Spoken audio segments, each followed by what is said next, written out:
Hello students, welcome to our YouTube channel. आज के video में हम मेडिकल सर्जिकल नर्सिंग का जो टॉपिक है चेस्ट इंजरी, इसे डिस्कस करने वाले हैं।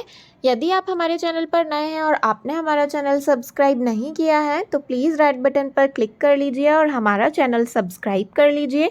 चलिए तो हम टॉपिक डिस्कस कर लेते हैं। पहले हम डेफिनेशन डिस्कस कर लेते हैं। जैसे कि आप देख सकते हैं दिया गया है, a chest injury can occur as the result of an accidental और deliberate penetration of a foreign object into the chest. This type of injury can also result from a blunt trauma leading to chest wall injury, causing rib bruises, fracture, lung or heart contusion.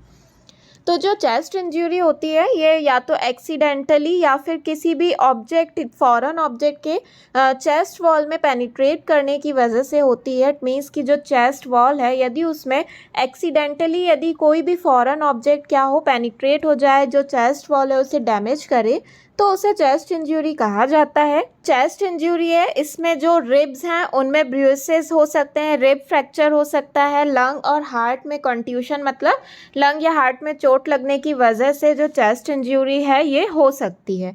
यहाँ पर दिया गया है, a person with a chest injury has damage to a structure in the chest caused by an injury. Minor injuries may cause a bruises to the chest, while severe injury may also damage the lung or heart. तो यहाँ पर दिया गया है कि जो chest injury है इसमें जो चेस्ट का स्ट्रक्चर है वो डैमेज हो जाता है किसी इंजरी की वजह से।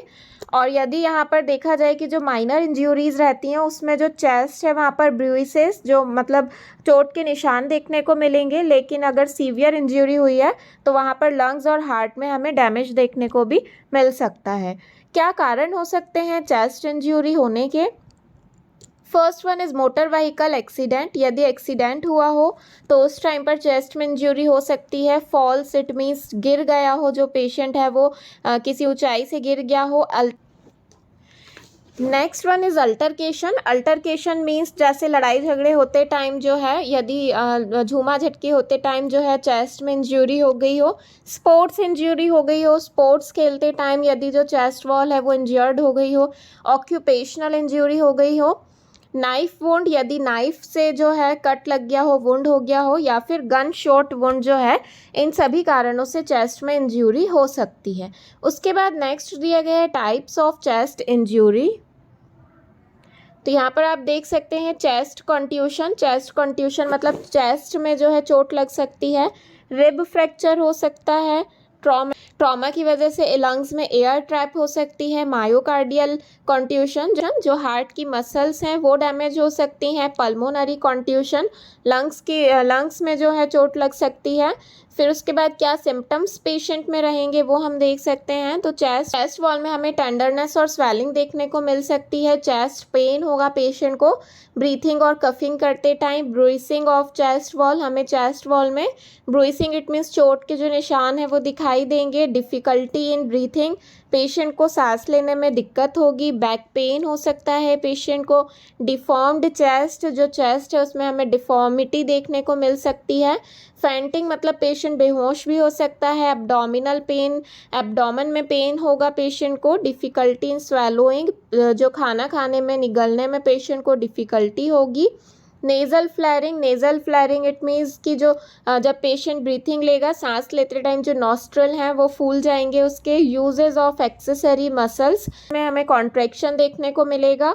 फिर उसके बाद हम क्या डायग्नोस्टिक एवेल्युएशन परफॉर्म कर सकते हैं? तो first one is history collection. हम पेशेंट की हिस्ट्री कलेक्ट करेंगे, किस चीज़ से चोट लगी है, किस वजह से जो पेशेंट की चेस्ट वॉल है वो डैमेज हो रही है, उसका कॉज आइडेंटिफाई करेंगे हिस्ट्री कलेक्शन में। फिजिकल एग्जामिनेशन परफॉर्म करेंगे। उसके बाद पेशेंट का कंप्लीट ब्लड काउंट टेस्ट करेंगे। यूरिन एनालिसिस कर सकते हैं। EKG, it means echocardiogram, ECG करना है पेशेंट की। चेस्ट एक्सरे कर सकते हैं। कार्डियक एंजाइम टेस्ट कर सकते हैं, कौन कौन से एंजाइम्स जो हैं एलिवेट हो रहे हैं उसका डिटेक्शन कर सकते हैं। कार्डियक मॉनिटरिंग कर सकते हैं। पल्स ऑक्सीमेट्री करेंगे, एओर्टोग्राफी कर सकते हैं। एओर्टोग्राफी में जो हार्ट में एओर्टा होता है वहाँ पर हमें उसका इन्वेस्टिगेशन करना है। सीटी स्कैनिंग कर सकते हैं पेशेंट की, एंड पल्मोनरी एंजियोग्राम हम परफॉर्म कर सकते हैं, जिसमें हम ब्लड क्लॉटिंग तो नहीं हो रही है लंग्स में, ये सब डिटेक्ट करने के लिए टेस्ट कर सकते हैं। उसके बाद हम मैनेजमेंट डिस्कस कर लेते हैं कि हमें क्या मैनेजमेंट करना है पेशेंट का। रेस्ट एंड स्लीप प्रमोट करेंगे हम पेशेंट को, एडवाइस करेंगे रेस्ट एंड स्लीप के लिए।